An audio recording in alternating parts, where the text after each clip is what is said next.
Chers amis, bonjour, c'est Chaim Goel qui vous parle depuis Jérusalem et depuis notre centre Etzbe Tzion qui est à présent quasiment prêt à fonctionner.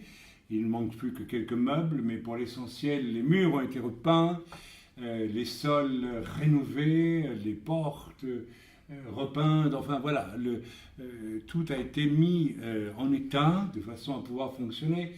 Et il est clair que si nous tenons notre première réunion de sortie de Shabbat aujourd'hui, nous sommes donc le 13 juin, et bien dès notre retour au mois de septembre, eh bien nous allons nous établir ici au quotidien dans le centre, puisqu'il y a des places pour 2 ou 3 bureaux en plus, et nous allons travailler depuis ce centre, y faire nos réunions du samedi, mais aussi notre réunion de prière de semaine, et comme nous sommes en plein centre Jérusalem, probablement commencer à rayonner et à faire ce que tout disciple de Yeshua doit faire. Vous m'avez compris.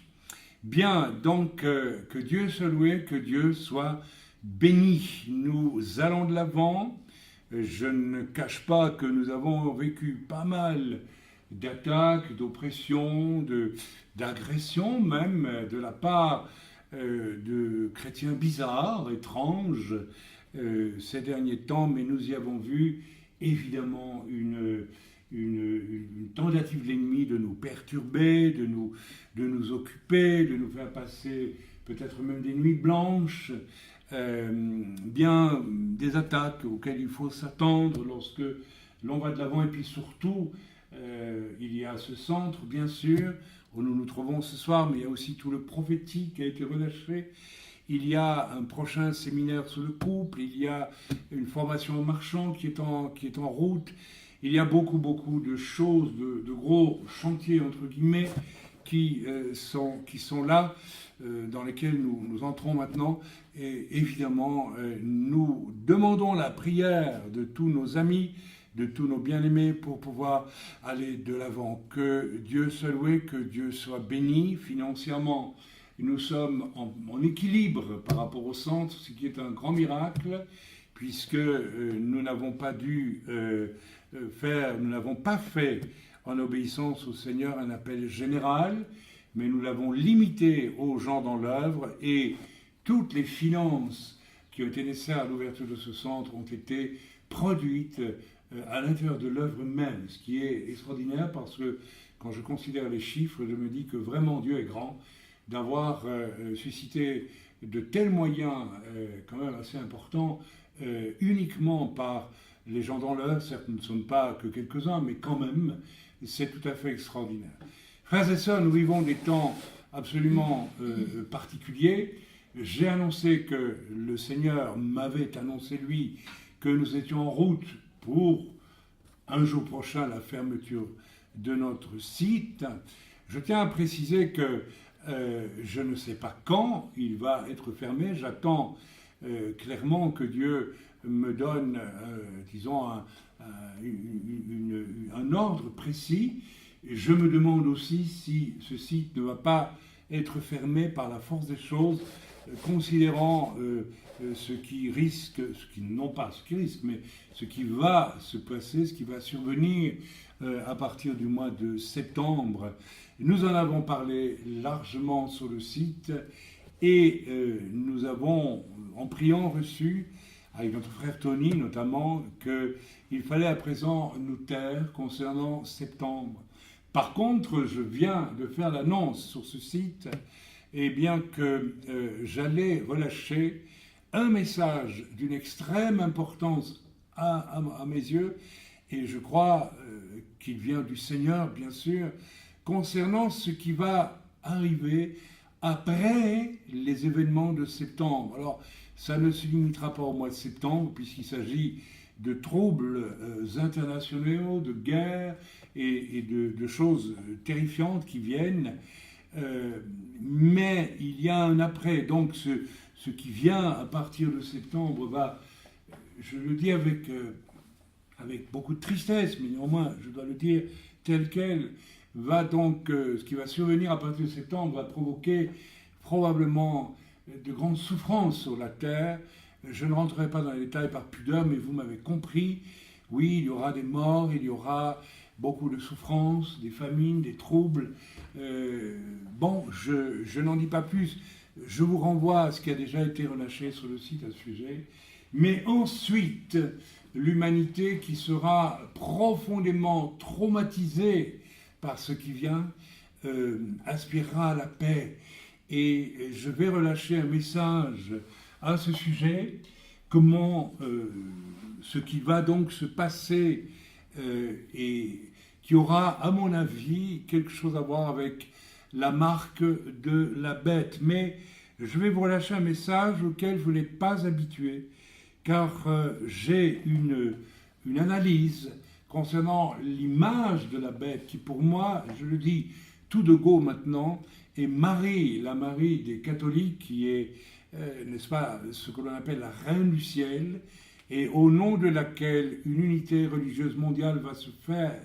En effet, Marie est toujours présentée comme quelqu'un de doux, de bon, de maternel. Il suffit de voir l'iconographie autour de Marie, ça dégouline de bons sentiments, avec un tout petit Jésus dans ses bras qui se blottit contre la grande maman, n'est-ce pas, Marie.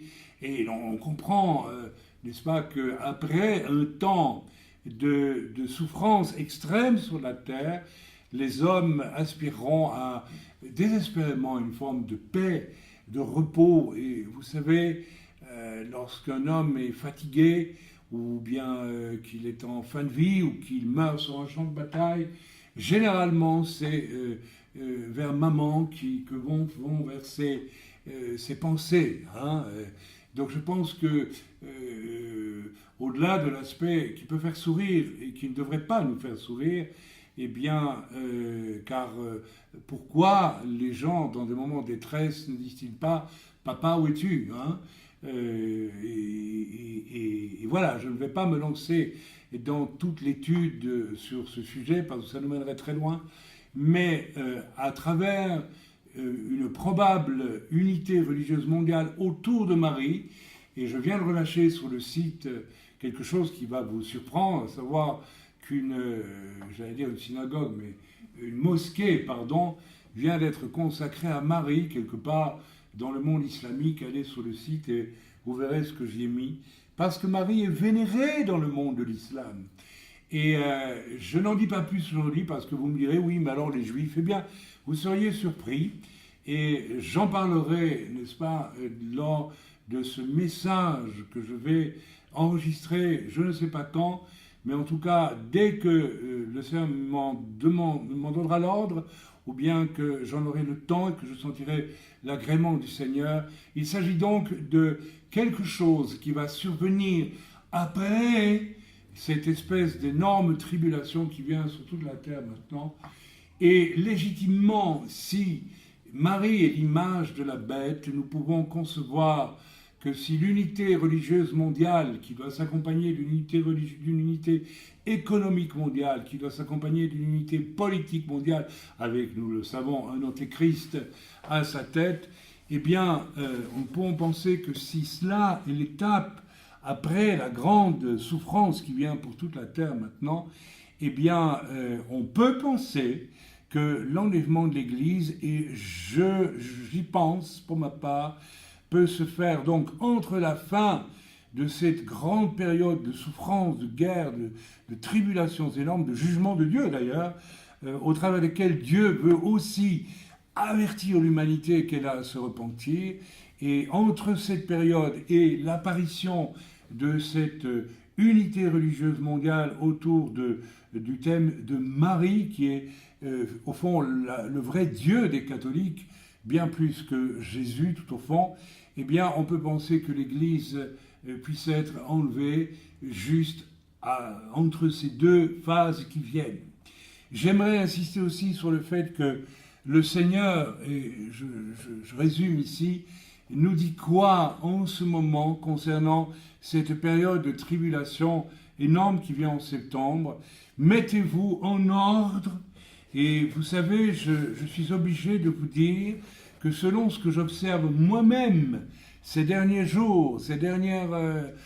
eh bien, que les chrétiens ne se mettent pas en ordre, que les chrétiens persévèrent quelquefois dans toutes sortes de voies dont le bon sens même leur indique qu'elles sont mauvaises. Mais voilà, la question fondamentale qui se pose peut-être aussi, c'est la fameuse question de savoir, suis-je une vierge sage, suis-je une vierge folle ?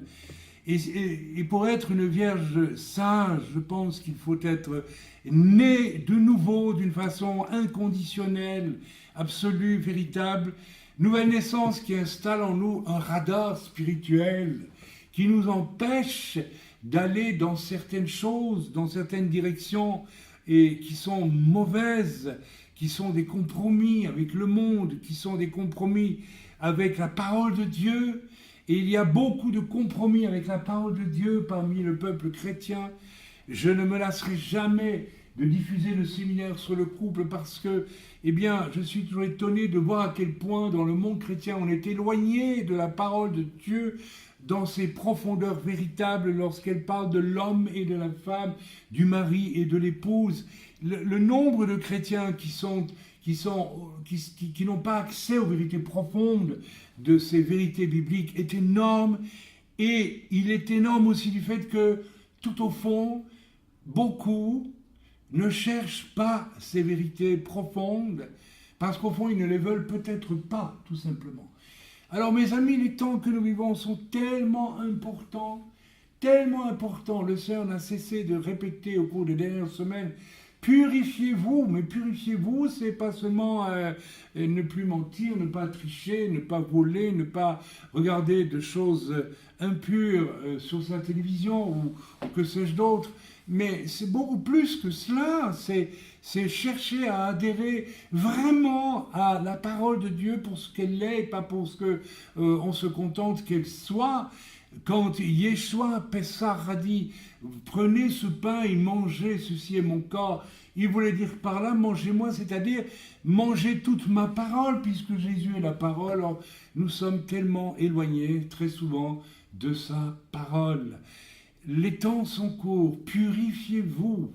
Deuxième chose, si vous êtes purifié devant Dieu, vous devez ressentir l'approbation et la paix de Dieu.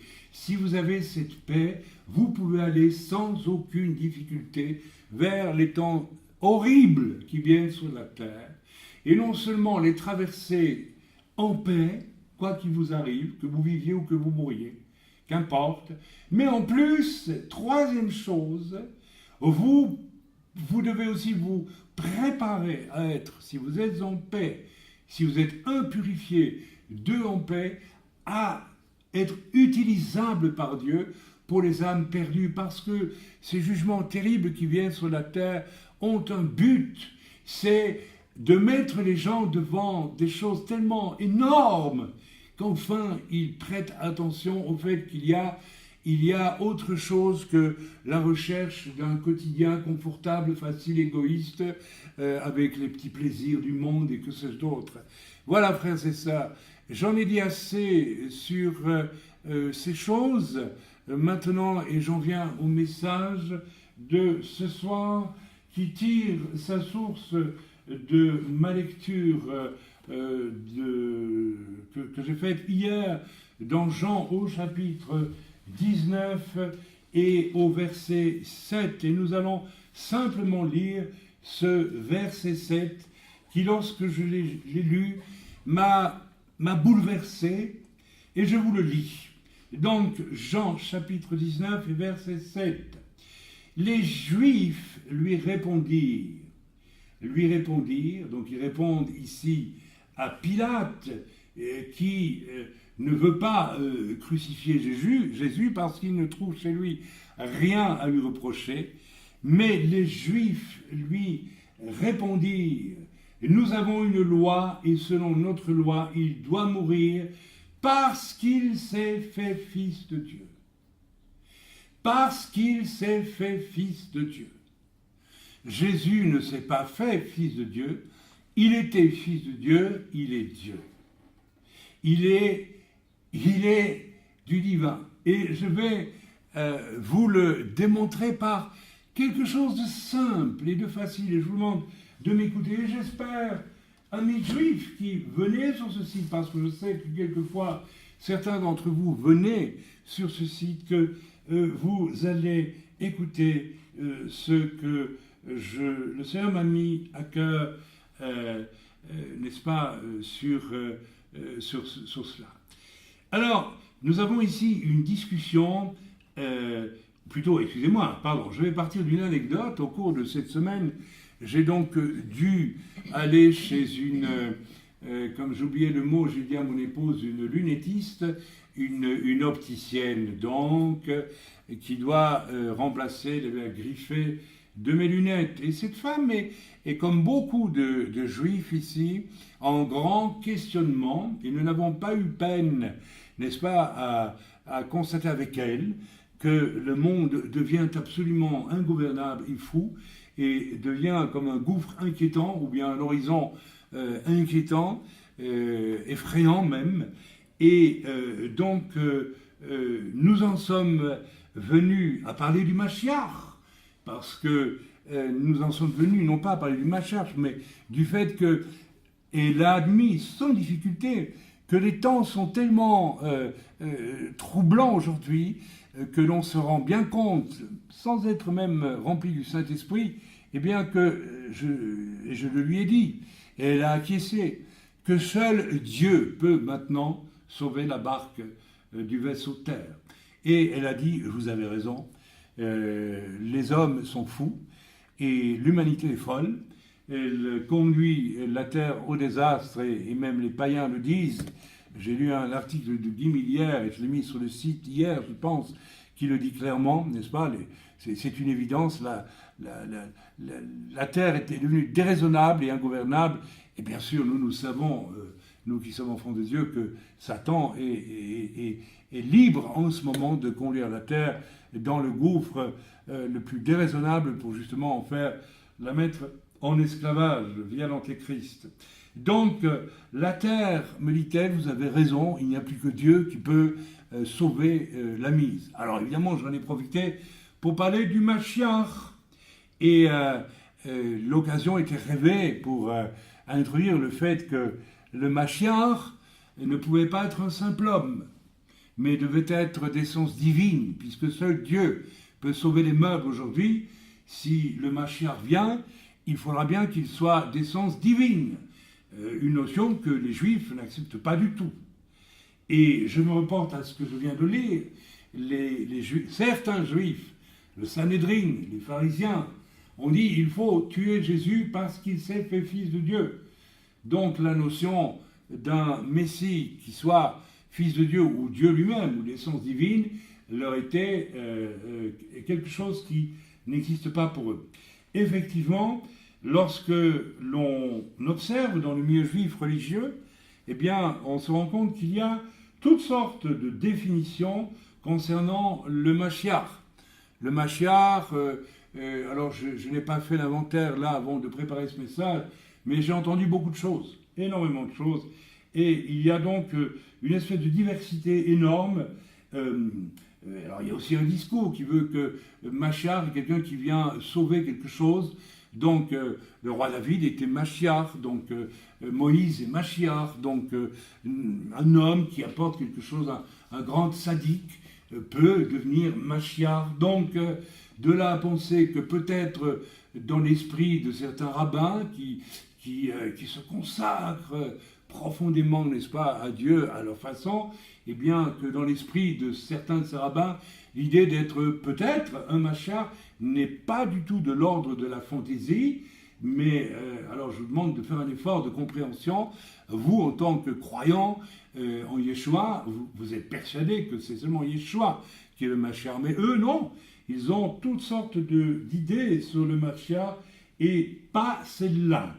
Alors, je pense pour ma part que pour qu'il y ait une telle diversité, s'il y a plutôt une telle diversité de conception du Mashiach, même je pense Israël, pour certains rabbins, étant soi-même un Mashiach, s'il arrive à se consacrer suffisamment, par exemple, si tous les Juifs faisaient Shabbat, ne serait-ce qu'un Shabbat ensemble dans le monde entier, le Mashiach serait là. Vous voyez, toutes sortes de concepts comme ça. Alors il y a d'autres concepts concernant le Mashiach, et le fait qu'il y en ait tant prouve qu'elles sont toutes fausses. Parce que s'il en faut une, il n'en faut qu'une. Il ne peut pas y avoir une diversité, une multiplicité de conceptions pour le Mashiach. Pour qu'il y en ait une juste, il n'en faut qu'une. J'espère que vous me suivez. Il faut donc trouver l'unique, la seule. Amen. Le nombre d'interprétations, je viens de le dire, prouve que la trace de l'unique, du vrai Mashiach est perdue. Si l'on tergiverse, si j'ai perdu une pièce de 1 shekel dans Jérusalem, et si je suppose 1000 endroits où elle peut se trouver, c'est que je ne sais pas où elle se trouve. Et bien de la même façon, si je construis toutes sortes, je dirais, d'idéologies religieuses sur le concept du Mashiach, c'est tout simplement que je ne sais pas où est le Mashiach, ni qui il est en réalité. J'espère que je me fais comprendre. Donc la trace de l'unique, du seul Mashiach, qui pourtant, si Dieu est juste, et Dieu est juste, doit se trouver quand même dans le Tanakh, et aussi dans la Brit Hadasha. Autrement, Dieu serait vraiment injuste de ne pas en donner la trace et la preuve et tout ce qu'il nous faut pour le cerner dans le Tanakh. Et évidemment, nous savons, nous, qu'il y a, il y a un certain nombre d'écritures qui, dans l'Ancien Testament, dans le Tanakh, c'est de l'ordre de 100 et quelques 120 prophéties, je pense, et qui sont significatives quant à la trace du vrai Mashiach. Donc, le judaïsme, à mon avis, s'est perdu dans les sables mouvants de la religiosité, et je vais ajouter anti-Dieu, anti-Mashiach, de la religiosité du doute, et même du mensonge, en rejetant l'idée de chercher la trace du véritable Mashiach. Frères et sœurs, je vous dis tout de suite que le monde religieux chrétien n'est pas innocent non plus par rapport à cette étrange maladie non plus qui consiste à examiner toutes sortes de pistes alors que l'Écriture donne la réponse exacte. Je suis toujours plus stupéfait depuis 30 ans que le Seigneur m'a sauvé et qu'il m'a guidé à travers tout un cheminement dans le monde évangélique pentecôtiste, essentiellement, dont je ne veux même pas dire que je suis sorti, mais le Seigneur m'en a sorti et j'ai réalisé un jour que je n'y étais plus. Parce que cet univers, n'est-ce pas, est aussi un univers religieux qui a exploré toutes sortes de pistes qui ne sont pas en accord avec la parole de Dieu. Vous connaissez mes enseignements à ce niveau-là, donc je voulais dire que cette maladie religieuse existe dans le monde juif autour de la personnalité du Mashiach, avec toutes sortes de combinaisons, Mashiachiques, et qui n'ont rien à voir avec la trace du véritable Mashiach en réalité. De même que le monde chrétien est rempli de concepts qui n'ont rien à voir avec ce que l'Écriture en dit. N'est-ce pas? Que ce soit la scène, n'est-ce pas, de Pessah transformé en Sainte Seine dominicale, que ce soit le Shabbat transformé en Shabbat du dimanche, parce que les chrétiens font Shabbat dimanche, tout simplement, et tant d'autres choses, n'est-ce pas? L'oubli des structures bibliques de l'Église, l'oubli de ce que seul un ministère apostolique peut établir des anciens, et qu'alors il y a une onction sur un ensemble de personnes, et que là vous avez une Église, une véritable Église, et une Église véritable, ça fonctionne dans une toute autre dimension qu'un groupe de chrétiens assemblés et à partir d'une structure pyramidale qui n'est pas biblique. Vous n'aurez pas la même onction, vous n'aurez pas la même présence de Dieu, j'insiste là-dessus, vous n'aurez pas du tout le même assentiment de Dieu. Mais, que voulez-vous, malgré la réforme qui a débarrassé le christianisme de tant de notions fausses, idolâtres, grossières, etc., et qui a débloqué des vérités essentielles, comme le salut par grâce et non pas par les œuvres, comme la notion de la foi, de l'émouna, comme on dit en hébreu, les baptêmes, le baptême d'eau, qui chez les catholiques est de l'eau qu'on met sur la tête d'un petit bébé.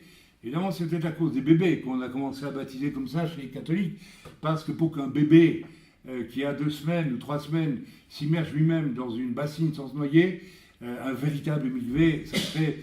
ah tiens, je tiens peut-être la source du baptême catholique où l'on met de l'eau sur la tête des gens. Ça doit venir de là, tout simplement. Mais le vrai mikvé, nous le savons très bien, eh bien, ce n'est même pas un pasteur qui rentre dans l'eau avec quelqu'un et qui le plonge dans l'eau, c'est la personne elle-même qui, déclarant qu'elle a accepté Yeshua et qu'elle est morte au monde, complètement, j'insiste là-dessus, et qu'elle veut vivre en lui, par lui et pour lui, et elle s'immerge alors d'elle-même dans l'eau, et dès lors elle change d'état, sens profond du mikvé. Bien, donc la réforme et tout ce qui s'en est suivi peu à peu nous a ramené aussi le baptême du Saint-Esprit, et depuis peu finalement un questionnement sur les structures vraiment bibliques de l'Église qui n'ont rien à voir avec le pyramidal catholique, le pyramidal protestant et le pyramidal évangélique.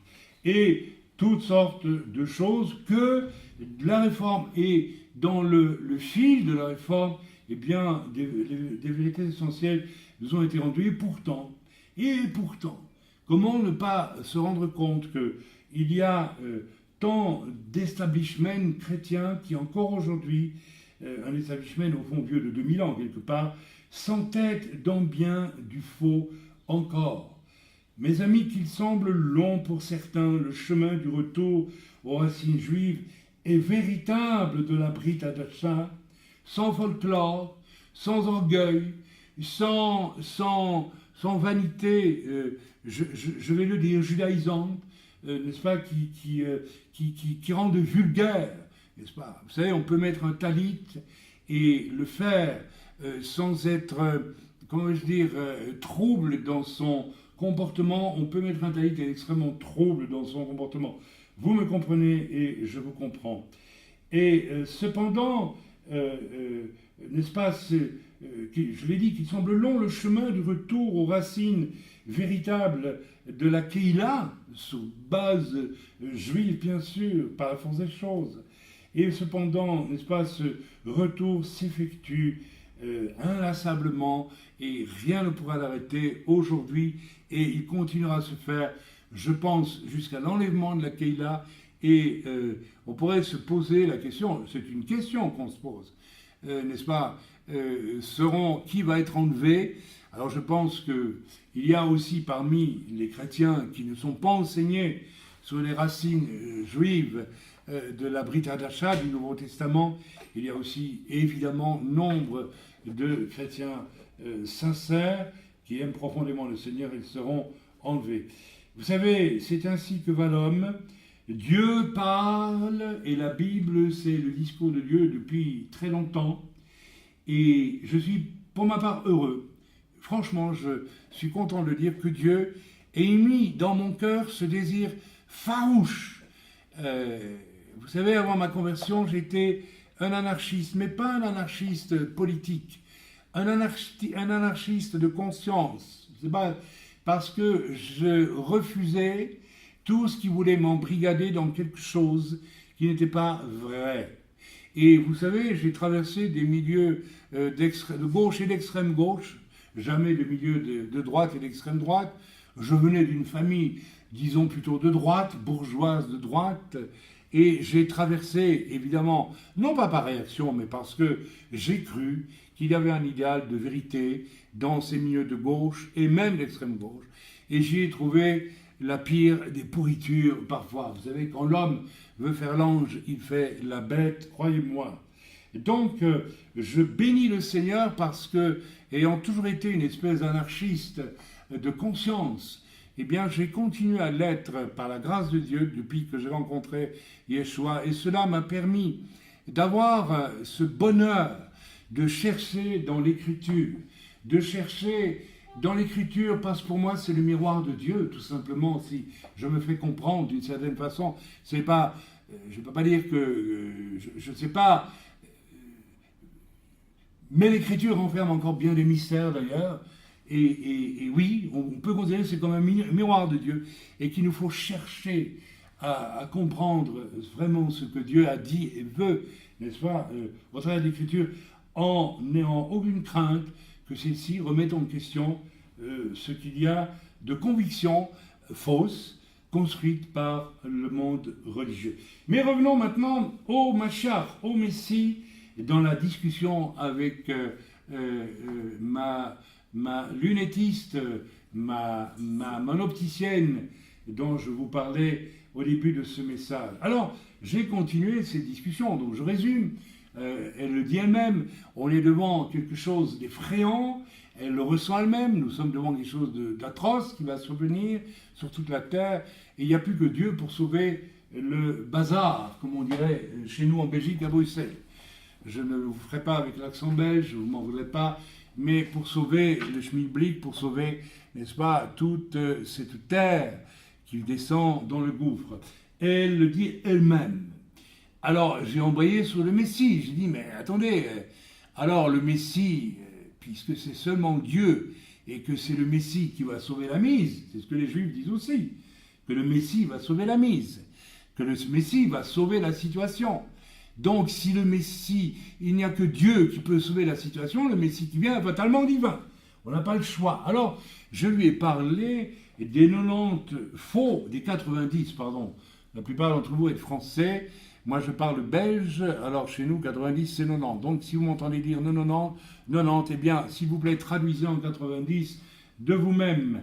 Donc, j'ai dit à cette commerçante avec qui j'étais en entretien pour de nouvelles lunettes, voilà, nous avons eu dans notre histoire juive, depuis Bar Korba, ou même peut-être un peu avant déjà d'ailleurs, 90 faux messies. Peu de gens le savent. 90 faux messies qui ont tous été, pour la plupart, dans un premier temps, reconnus, soutenus, encouragés par des rabbins, des rabbinim. Et ce sont 90 faux messies dont certains ont entraîné des foules de juifs dans des désastres. Je pense au messie dont le nom m'échappe maintenant, mais Franck, le fameux Franck, dans les années 1800, si j'ai bon souvenir, qui était en Turquie, si je ne confonds pas avec un autre, et n'est-ce pas, le grand bey, ou le grand, je ne sais pas, moufti ou roi, je ne sais pas comment on l'appelait à l'époque, le grand pacha de Turquie, n'est-ce pas, l'a fait venir devant lui a dit, ben écoute, si tu es le Messie, on va te couper la tête, on verra si tu vas pouvoir résister à ça. Voilà, parce que si tu es le Messie, voilà. Et illico, cet homme, a dit non, mais je me convertis à l'islam, c'est beaucoup mieux, je suis tranquille. Donc vous voyez que mais en attendant, cet homme avait entraîné derrière lui, je pense, quelque chose comme 10 000 personnes, littéralement, qui ont dû se convertir à l'islam à l'époque. Donc, ça, c'est une anecdote concernant un faux messie. Il y en a eu beaucoup d'autres. Bar Korba, qui a lancé vers les années 130 et quelques la dernière révolte juive ici, a été reconnu messie par un rabbin et des rabbins de l'époque. Et, n'est-ce pas, ça a entraîné le dernier grand massacre de la part des Romains en Israël et le dernier exode de tout ce qui restait, ou à peu près, ou presque, de Juifs en Eretz Israël. Alors c'est très intéressant, lui, je dis, vous voyez, c'est curieux que dans notre histoire juive, nous avons accepté 90 faux messies, et ça ne nous pose pas tellement de problèmes. Je ne vois pas qu'on ait écrit un livre, n'est-ce pas, où l'on dénonce avec une certaine juste colère les méfaits de ces 90 faux messies et les errances dans lesquelles ils ont mis tant et tant de nos ancêtres juifs, n'est-ce pas? Mais par contre, il y en a un dans le lot, parce qu'il fait partie du lot. Alors lui, on en parle, mais tant et plus pour le dénigrer, pour le refuser, pour l'accuser de tous les maux, pour en faire ce qui n'est pas, par exemple le fils d'une prostituée, ce qui est une pure invention, n'est-ce pas, rabbinique en réalité, parce que aucune source historique ne permettait d'affirmer la chose.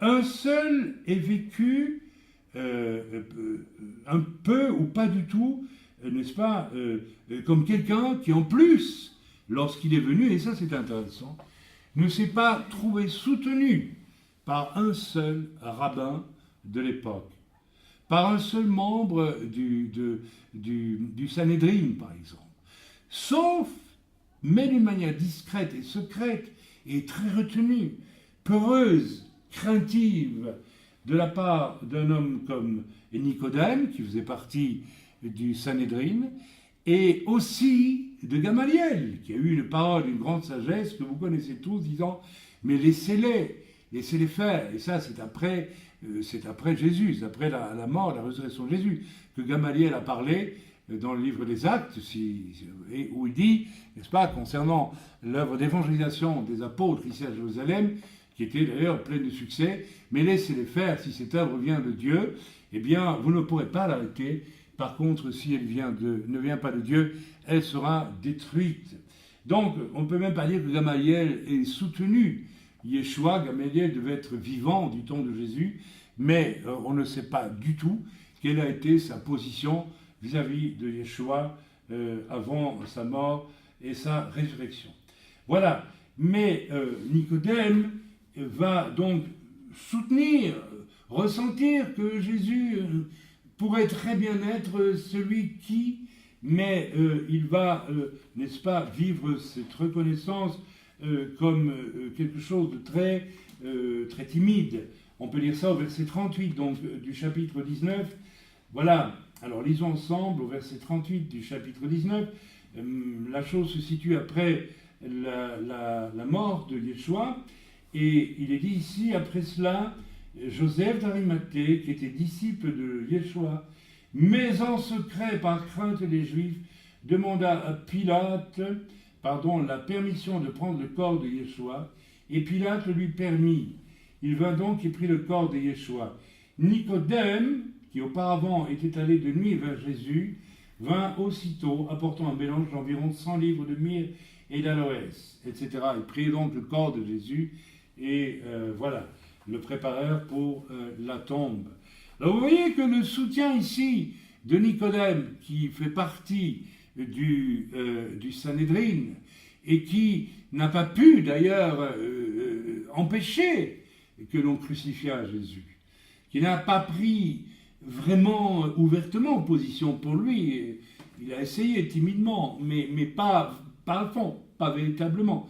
Il n'a pas, à ce stade-là, déclaré « Je suis un disciple de Yeshua parce que je le reconnais comme le Messie, l'envoyé pour le salut d'Israël. » Donc, aucun soutien rabbinique pour Yeshua. Alors, c'est très intéressant parce que 90 faux Messies, dont, pour les Juifs, Yeshua, 89 d'entre eux soutenus pour la plupart par des rabbinim et suivis par une grande partie du peuple d'Israël, et un seul, soutenu par aucun rabbin, et crucifié en tant que Messie parce que, eh bien, tout simplement, il a déclaré qu'il était le Fils de Dieu, qu'il était Dieu, ce que le Messie doit être.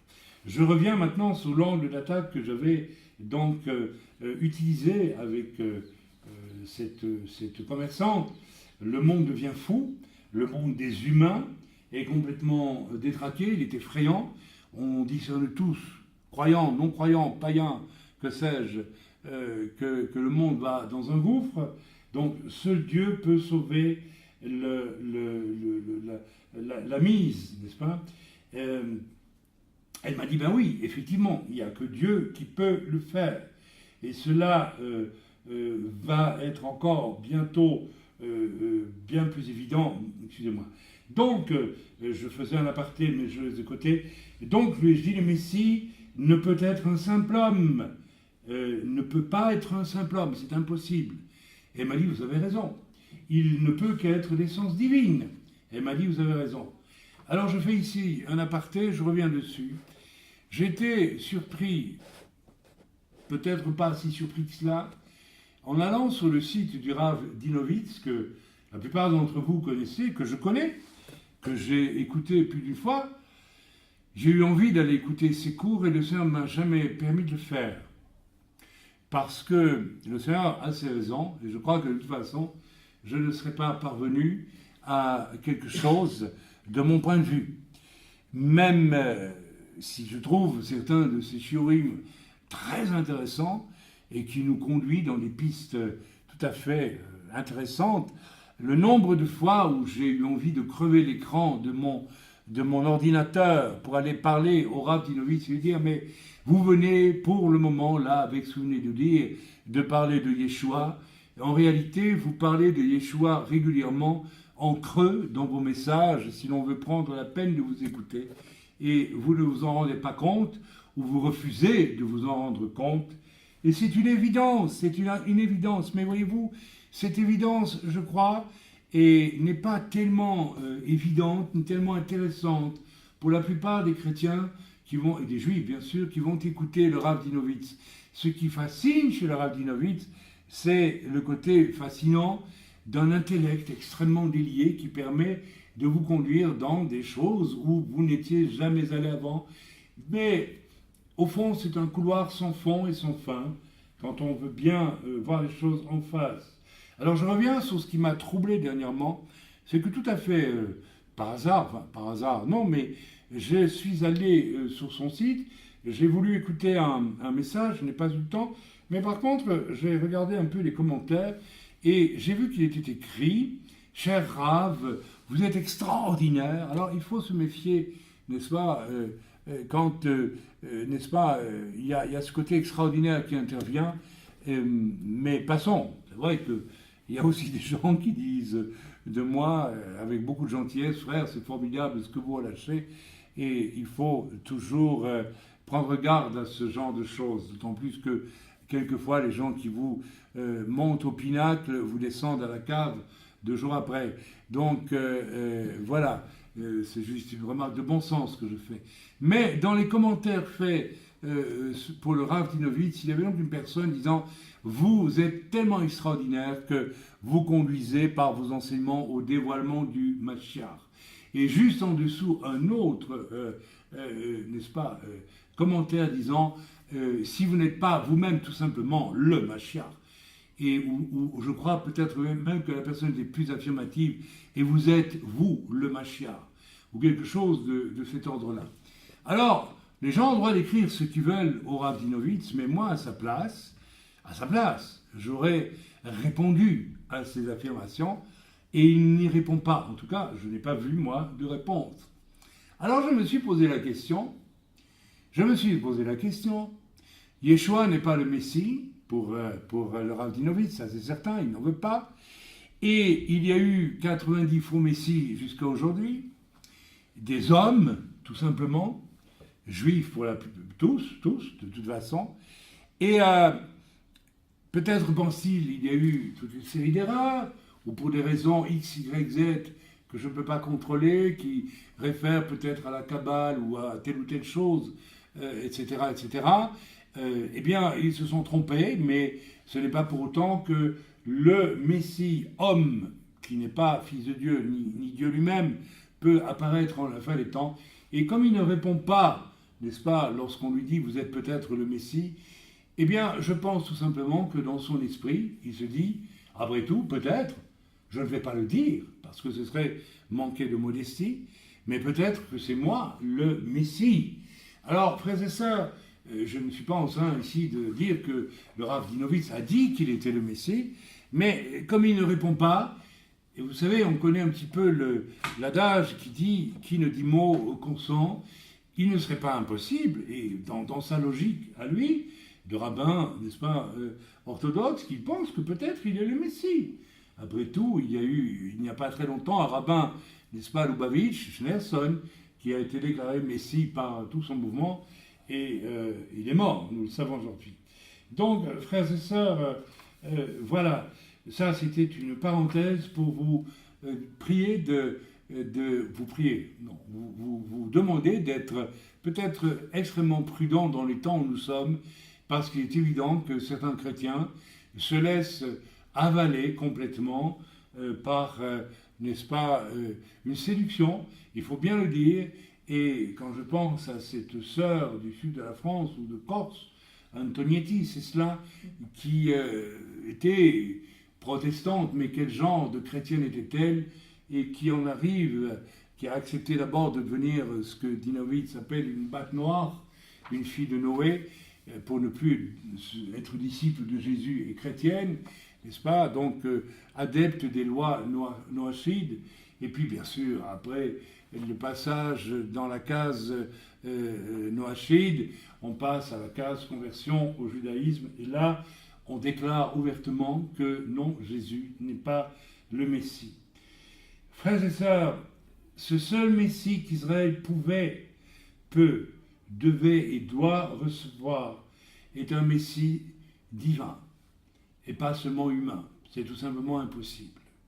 Le bon sens aujourd'hui, devant ce qui est devant nous, nous démontre qu'aucun homme sur la terre, sauf l'Antéchrist, dans un moment d'illusion qui durera 7 années, n'est capable d'amener une véritable solution aux problèmes immenses qui sont, n'est-ce pas, exposés devant nous tous les humains, 6 milliards que nous sommes, bientôt 7, je pense, sur cette terre.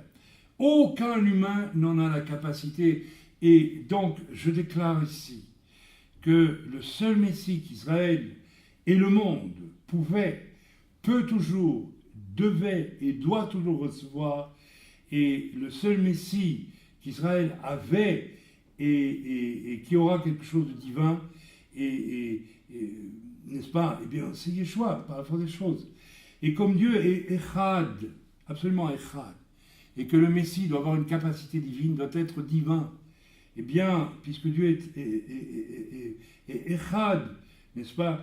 Il y a fatalement quelque chose de divin dans l'envoyé de Dieu qui va venir pour mettre un terme à la catastrophe dans laquelle nous allons aujourd'hui. Il est donc par la force des choses divin, le Messie est divin, il n'est pas un simple homme, il est Dieu. Voilà, il ne peut en aucun cas, j'espère que nous l'avons compris à la lumière de ce que nous voyons devant nous aujourd'hui. Vous voyez, c'est du simple bon sens, c'est pas plus, ça ne va pas chercher plus loin que le simple bon sens, ce que je vous dis ici. Il ne peut en aucune manière être un simple homme religieux, même si cet homme religieux peut sembler exceptionnel. Le Messie Ben Yosef, venu il y a 2000 ans, fut un Messie de souffrance. Il était Dieu. Seul Dieu a d'ailleurs pu, réfléchissez, aujourd'hui ça devient clair, ça devient évident. Nous sommes sensibilisés, nous, enfin vous, chrétiens d'Europe qui vivez dans une paix molle et confortable et dans un monde riche, abondant depuis la fin de la Deuxième Guerre mondiale, vous avez eu, au fond, peut-être l'avantage, lorsque vous avez vu sur les vidéos comment on égorge des gens, comment on les crucifie dans le monde islamique, vous avez peut-être l'occasion, et vous allez la voir encore plus dans les temps difficiles qui viennent, de vous rendre compte à quel point le mal est présent dans l'homme et combien il est impossible qu'un homme puisse vaincre seul tout ce mal et apporter en plus une solution pour la terre. Amis juifs, réveillez-vous s'il vous plaît. Pas un rabbin, pas un tzaddik aussi élevé soit-il, n'a le pouvoir de sauver l'humanité, de la sauver du gouffre vers lequel elle se dirige. Pas un tzaddik, pas un rabbin n'a le pouvoir de vous sauver, vous aussi, du gouffre dans lequel se dirige si souvent votre propre vie, malgré tous les efforts que vous faites, et vous le savez, malgré tous vos efforts, au fond de vous-même, si vous voulez bien regarder, vous n'avez pas cette paix profonde qui vous montre que vous êtes vraiment réconcilié avec Dieu. Ne me dites pas que vous n'êtes pas concerné par le mal. Mes amis, j'ai vu dans cette ville même des hommes religieux, travaillant dans les commerces, m'inviter à mentir, à tricher pour, n'est-ce pas, passer des objets à la douane ici en Israël, des choses comme celle-là. J'étais ce jour-là, moi qui n'avais pas de kippa sur la tête et qui n'avais que ma foi en Yeshua, j'étais tellement scandalisé que j'ai dit à cet homme religieux, mais comment pouvez-vous porter une kippa, porter des tzitzit qui représentent les commandements de l'Éternel et tricher, voler de cette manière-là? Alors, je ne suis pas ici en train d'accabler ce pauvre religieux. Je suis en train de vous dire que tous les hommes sont pécheurs un jour ou l'autre et privés de la gloire de Dieu. Et nous le savons. Quand je pense à une personne avec qui j'ai un excellent contact ici en Israël et qui m'a dit elle-même, mon fils a été dans une école talmudique il y a quelques années. Et un jour, le directeur de l'école m'a appelé parce que mon fils voulait se suicider. Alors je suis allé à l'école et j'ai demandé à mon fils, pourquoi veux-tu te suicider? Et le fils de notre ami nous a dit, parce qu'ils sont tous ici des menteurs. Il a même dit des salopards. Il a employé cette expression. Alors le directeur a dit, mais qu'est-ce que tu dis là? Oui, parce que moi j'obtiens des résultats moyens quand vous corrigez mes devoirs. Mais tous les autres ont toujours le maximum. Mais moi, je sais qu'ils trichent et qu'ils vont même dans vos casiers pour trouver les questions à l'avance ou quelque chose comme ça.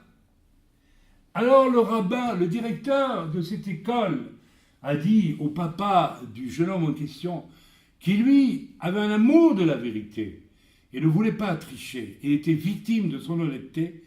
Le directeur de l'école, savez-vous ce qu'il a dit au papa de cet élève? Un papa qui porte la kippa, qui va à la synagogue. Il lui a dit, encore heureux que le matin, tous ces élèves, eh bien, ils mettent le talit et qu'ils prient. Alors là, le papa du fils s'est fâché, il a dit, mais attendez, vous croyez que parce qu'ils mettent le talit, qu'ils prient et qu'ils trichent, alors tous les jours ou à peu près, ils sont cachers devant Dieu? Mais vous vous moquez du monde, mon fils. Vous vous moquez éperdument de la blessure incroyable que cette hypocrisie vient d'infliger au cœur de mon fils, au point qu'il a voulu se suicider.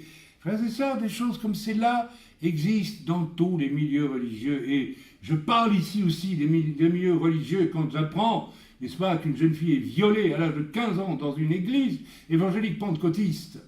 Et que on passe la pommade sur tout cela parce que voilà, on va prier Dieu. On va prier Dieu. On va prier Dieu et puis on n'ose pas creuser le problème. Alors, frères et sœurs, attention, parce que là, eh bien, il y a quelque chose qui ne fonctionne pas. Seul, et à la lumière des grandes souffrances qui vont venir, qui vont montrer à toute l'humanité ce que l'humanité est capable de produire. Et ne dites pas que c'est les autres. Ne dites pas que c'est ces pauvres types qui n'ont connu qu'un islam primitif, n'est-ce pas, au fond de je ne sais quel désert d'Irak ou autre, qui sont capables d'égorger. Vous êtes né dans une société judéo-chrétienne où on vous a, que vous le veuillez ou non, même indirectement, vous avez été enrobé de toutes sortes de lois qui vous interdisent d'égorger quelqu'un dans la rue. Et c'est peut-être pour ça que vous n'avez jamais songé à le faire. Mais vous seriez tout aussi capable de le faire si vous n'étiez pas environné d'une société qui ne vous permettrait pas de le faire. Donc, frères et sœurs, tous sont pécheurs. Il est bon qu'à travers les temps rudes, difficiles qui viennent, nous puissions nous rendre compte qu'aucun homme n'est capable de sauver l'humanité qui va révéler dans les mois qui viennent à quel point elle peut être laide. Il faut que ce soit Dieu lui-même. Et j'adresse donc ce message, n'est-ce pas? Seul Dieu, qui connaît de toute éternité tout le mal dont l'homme est capable, a pu, sur une croix, subir la pire des tortures et prendre sur lui la puissance du mal de toutes ces choses, afin qu'elles puissent nous être pardonnées, quelle que soit la hauteur et le type du péché que nous avons commis.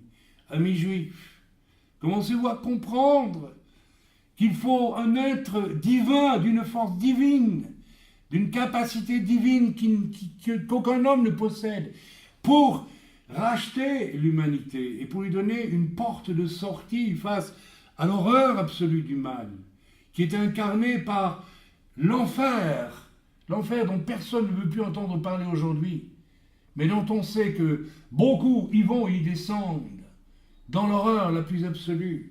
En tant que serviteur de Dieu, j'ai vu mourir des gens. Vous savez, je sais faire la différence entre quelqu'un qui est mort, n'est-ce pas, sauvé Et j'ai fait des enterrements où le parfum de Christ se dégageait littéralement de l'assemblée qui se trouvait au cimetière. Et par contre, j'ai fait des enterrements où je ressentais la terreur de l'enfer qui planait, hélas, sur la personne pour laquelle nous faisions les funérailles. Et il n'y a pas de doute ce jour-là, vous le savez. Vous le savez, quand dans un même couple, vous savez que telle personne, n'est-ce pas, va au ciel et que l'autre va ailleurs. Vous le savez, frères et sœurs. Vous le savez quand vous présidez un enterrement. Ou alors vous êtes un religieux hypocrite qui fait ça pour recevoir peut-être un peu d'argent de KSF quand vous avez vu votre cérémonie et vous en fichez comme du quart. Moi, je m'en fiche pas. Une vie humaine, c'est quelque chose dont je ne peux pas me moquer. Et je veux vivre dans un esprit de vérité, même dans des moments pareils. Et dans un moment pareil, Dieu vous informe et Dieu vous dit, oui, cette personne est sauvée. Non, cette personne n'est pas sauvée. Ce n'est pas un homme qui pouvait seul sauver toute l'humanité qui va bientôt, j'insiste et je le répète, montrer à quel point elle peut être atroce. Il fallait que ce soit un Dieu, le Dieu, Dieu. Le misérable crucifié avec Jésus, ce pauvre type, ce pauvre brigand, ce pauvre dealer, qui peut-être n'a pas eu de parents et s'est retrouvé dans la rue à 15 ans, et qui a volé, et puis trafiqué, et puis que sais-je d'autre, moi. Peut-être qu'il a été macro ici à Jérusalem. Allez, qu'est-ce que je fais? Et que l'on crucifie cet homme qui peut-être n'a jamais été à la synagogue, ce brigand, ce juif, vraiment un juif, un des deux larrons crucifiés. Ce simple homme, lui, il va tout comprendre. Il va tout comprendre. Et il va dire à l'autre qui lui se moque de Jésus, mais nous, ce que nous vivons là, nous l'avons mérité. Mais lui, il n'a jamais rien fait. Il ne connaît pas Jésus. D'où vient son discernement? C'est qu'il est devant les choses ultimes. Il est devant les choses ultimes et il voit que c'est un parfait innocent que l'on crucifie et pas un faux Messie. Et mes amis, Jésus lui dira, aujourd'hui même tu seras en paradis avec moi. Parce qu'il a tout compris, en un instant, en une seconde. Il n'est ni rabbin, ni pasteur, ni rien du tout, ni pape, ni curé. Mais il a compris, lui, le misérable, illettré probablement, qui est en train d'être crucifié et de mourir. On va lui briser les jambes dans quelques heures, afin qu'il, excusez-moi de l'expression, je vais vous le dire comme je le pense, qu'il crève plus vite, tout simplement. Eh bien, lui, il va comprendre. Lui, il va comprendre. Il est devant le mal de sa propre vie, devant le mal de l'humanité, devant le mal de ces gens qui ricanent là au pied des croix, en disant « Si tu es vraiment, alors descends de la croix ». Quelle cruauté, quelle laideur, quelle abomination, quelle méchanceté. Et ce sont des gens religieux qui font des choses comme celle-là. Mais là, nous sommes devant le mal absolu. Quel est l'homme qui pourrait racheter l'honneur de ceux qui étaient au pied de la croix et qui se moquaient, et qui ont vendu la tunique avant même qu'il ne meure de celui qui était en train de mourir là sur une croix? Qui peut racheter l'honneur de ces gens-là? Qui peut leur éviter un jugement terrifiant de la part de Dieu? N'est-il pas juste qu'ils soient jugés? Des gens comme ceux-là, mais bien sûr qu'ils doivent être jugés. Mais voilà, celui qui meurt là sur la croix, que l'on peut appeler le Messie Ben Yosef, le Messie de souffrance, meurt pour qu'il ne soit jamais jugé. Il leur suffit de tourner les regards vers lui et de dire « Ok, tu es le Messie. Toi, tu es le Messie. Tu n'es pas n'importe qui. Tu n'es pas un simple homme. » Le Messie Ben David est et sera Dieu sur terre et le vrai Mashiach. Mes amis, après ce message, que vous soyez juifs, que vous ne soyez pas juifs, je vous invite à vous rendre compte que nous allons entrer dans les mois qui viennent, dans un temps d'horreur, qui va vous montrer de quoi l'homme est capable.